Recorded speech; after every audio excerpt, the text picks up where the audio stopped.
came on the market. We're really passionate about the community.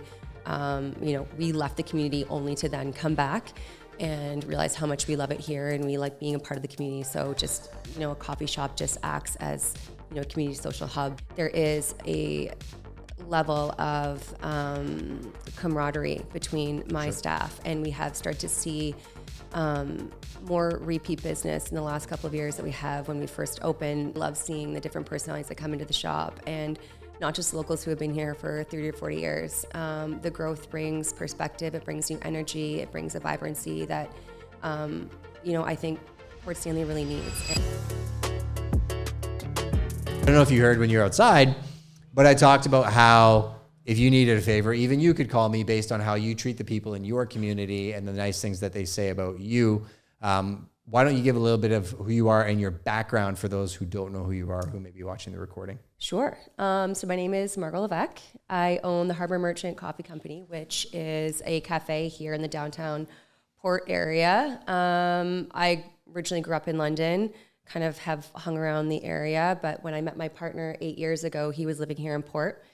Things just kind of evolved from there. We ended up having a kid, moved back to London, and decided that London wasn't really for us. So we decided to move back down this way, bought a house through Domus. Nice. And in the process, there was a cafe in town. It was already the Harbour Merchant. The owners had just had enough, decided that they wanted to put it on the market and kind of get out of the scene completely and officially retire. So we put our entrepreneurial hats on, bought the business, and here we are almost 3 years later. Did you have background in running coffee shops or hospitality before? No, and ironically enough, I don't drink coffee. Okay. I am not a morning person, and I really don't enjoy baking. So I'm like the trifecta anti-hero of coffee shop ownership, but here we are. So what spurred the decision? Like, why a coffee shop? I went to school for business, and my dad was an entrepreneur. So the entrepreneurial kind of spirit has always been in my blood. Sure. And it's always been in the back of my mind to eventually run my own company. I just didn't really know what that looked like. We just kind of fell backwards into this by happenstance. Sure. Came on the market. We're really passionate about the community. We left the community only to then come back and realize how much we love it here and we like being a part of the community. So just, a coffee shop just acts as, community social hub. So, in peak COVID, when people were reuniting after, the numerous lockdowns that we had, it was really a nice place to be able to come and for, the locals to reconnect and, just be the center of the community. So, yeah. So when did you actually open Harbour Merchant? So the Harbour Merchant itself has been open for a decade. We closed in September of 2021. Okay. So it'll be 3 years this year that we've owned it. So you bought that during COVID? We bought it, peak COVID. Okay. It was a really great time to buy business. Yeah. What was the situation like at the time? Were you allowed to be open? Like, what did that look like? So yes, we were allowed to be open, but there was no indoor dining. Okay. So it was take it only. Okay. Grab your own, grab and go. Yeah. We went through a full round of lockdown. So Sure. grab and go, no indoor dining. Yeah. So we were able to reopen with indoor dining, then we shut down again. So it was, it was a time. And well, I think times like that make people very resilient, right? We talked about that in the previous podcast with Mike, about how it makes people really rethink how they're running their business. And I think a lot of times you end up having to find a way to do more with less. You become more efficient and you get to the purity of your craft. That said, what do you guys do today? Like if I was blind walking in, what would I expect when I walk into Harbour Merchant? So what sets us apart from the rest of the community, there are several other coffee shops in town, is that we do our own roasting in-house. So my husband, partner, we're not married, but my partner does all the roasting. You'll never see him in there roasting. Our roaster does generate quite a bit of heat, so he roasts after hours. But that's what sets us apart from the rest. And then also just the ambience, our staff, just our product offerings in general. We really try and gear more towards being a third wave style cafe rather than like a Tim Hortons or a Starbucks. Okay. So, third wave style cafe. Define that. So I don't know. It's like the hipster term. I like cafes. it. No, I'd love to know like, what it means. We don't offer multiple sizes in drinks. That's Sure. like a big thing. So our sizes are very traditional. Our product offerings are very niche. So we have just very niche options when it comes to beans. Again, we do all of our own roasting, so that kind of helps with that like third wave kind of unique, independent coffee shop. It's almost like you have a roast master that is, say, a scientist around that piece, coupled with somebody that's providing the product, where it's not mass manufactured beans that are just the cheapest you could possibly get for the most amount of people for the most amount of profit. That's right. Yeah. So, and I'm sure Mike would be very grateful for you to call him the roast master. The roast, I like. I was thinking about it, and I was like, if you think brewmasters and all these different terms in different industries, I think even in our industry, like we really do try and be niche at what we provide. We're not for everybody. I don't want to work with every client on the planet. I have a specific avatar of client I like working with. And we're even looking to shrink down a little bit and become more efficient on the support side so that we're serving the right people over what they would expect us. Because I've heard this before in the restaurant industry, where if you could provide somebody a wow service the first time, they'll probably come back a second. If you really make it memorable the second time, likely they're going to come back a third. And if the third time they come back, you remember their order and their name, you've got that customer for life. But I think it's impossible to do from a business perspective, where if it's just about the numbers and how many sales I can do in a year, not the quality of service I'm delivering, I'm never going to get that lifetime customer. I'm going to do a lot of transactions. I may make a lot of money, but you're not going to build as long a community as you would if you really take care of the people. So that said, on the community side, are there some of your customers that you just absolutely adore? Oh, yeah. Yeah. Oh, yeah. Yeah. Mike Mesha. Yeah, that guy. The previous guest on the previous That podcast. Yeah, I mean, I think every one of my staff members has their specific top five. Yeah. I also have like my specific top five, present company included. But yeah, I mean, we have customers that we adore, some customers that we could take or leave, as always. But you know, when we first opened, we both work for Mike Smith, and he has very specific ways in which he wants his customers to be handled by his staff. And so I always remember Mike saying, like, if a customer gets a drink within the first 2 minutes or 3 minutes that they sit down, they'll be willing to wait for a meal. And also that how customers are greeted when they walk in the door and how they're greeted when they leave. Yeah. That's going to be their first and last impression. So I always drill into my staff, make sure that the second a customer walks through the door, they're greeted. As soon as they leave, let them know that, you know, you hope they enjoy their drink. Like, make the conversation really organic and really authentic, not just, hi, how are you? Here's your drink.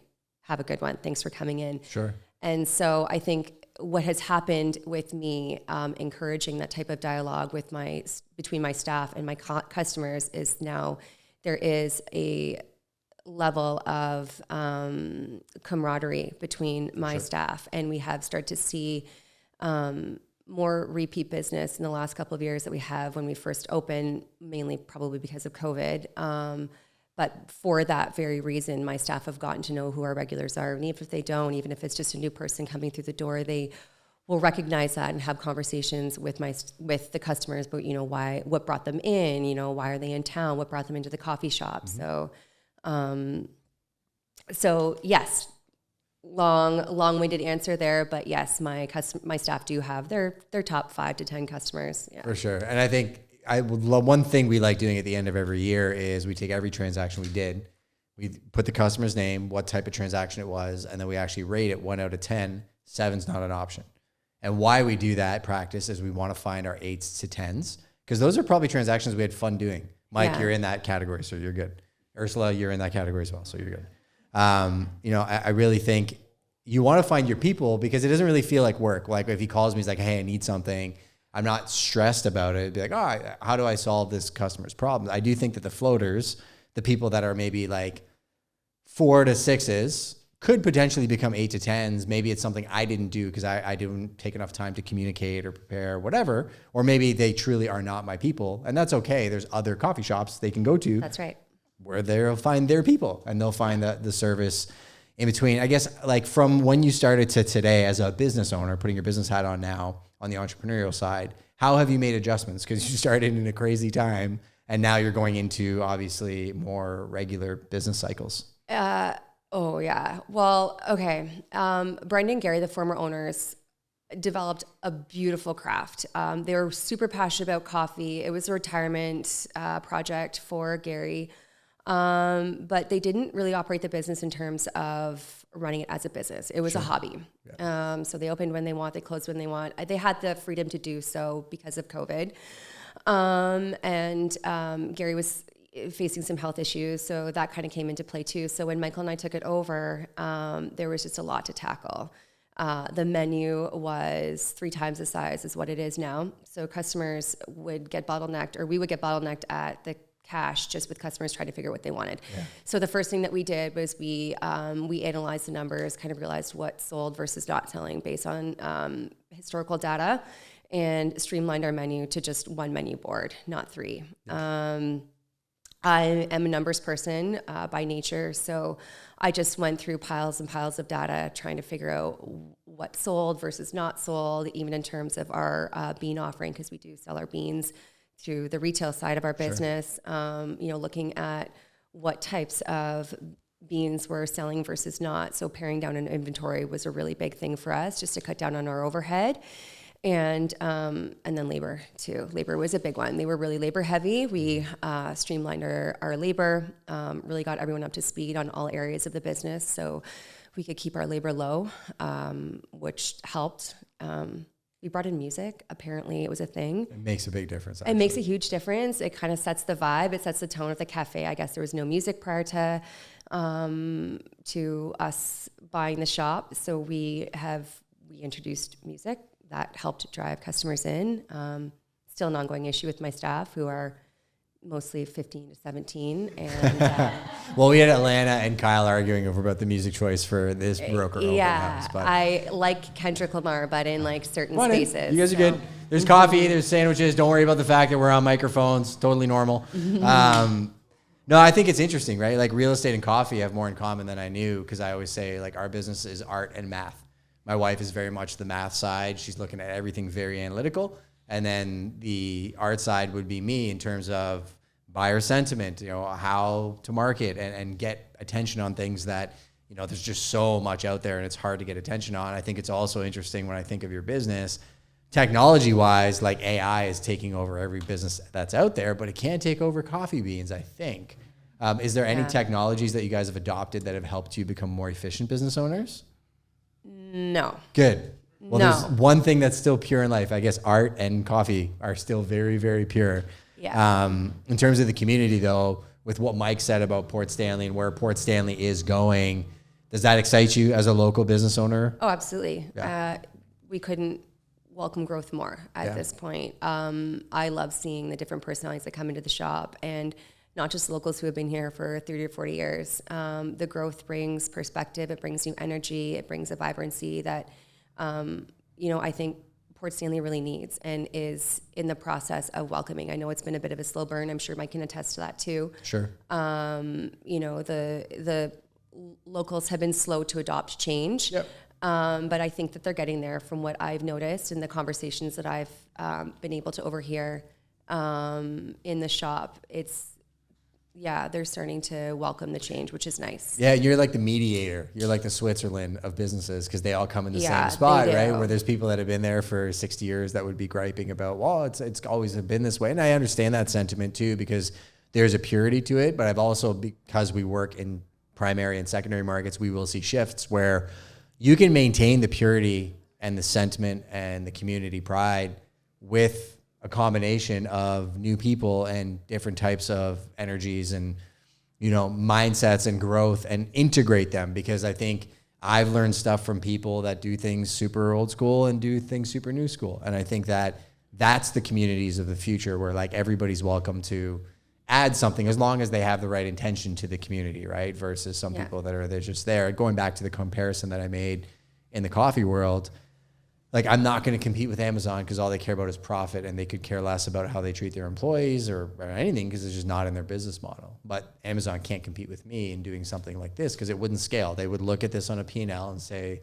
the return on this isn't there. Like I'm losing money doing this. But if I bet on everybody that's here long-term, I promise you that I will be wealthy because of respect, loyalty, and the community that we build around us. Not me personally, but the relationship that you make with her or that you make with her. Like it's bigger than just worrying about squeezing every single dollar out of every single bean. See what I did there?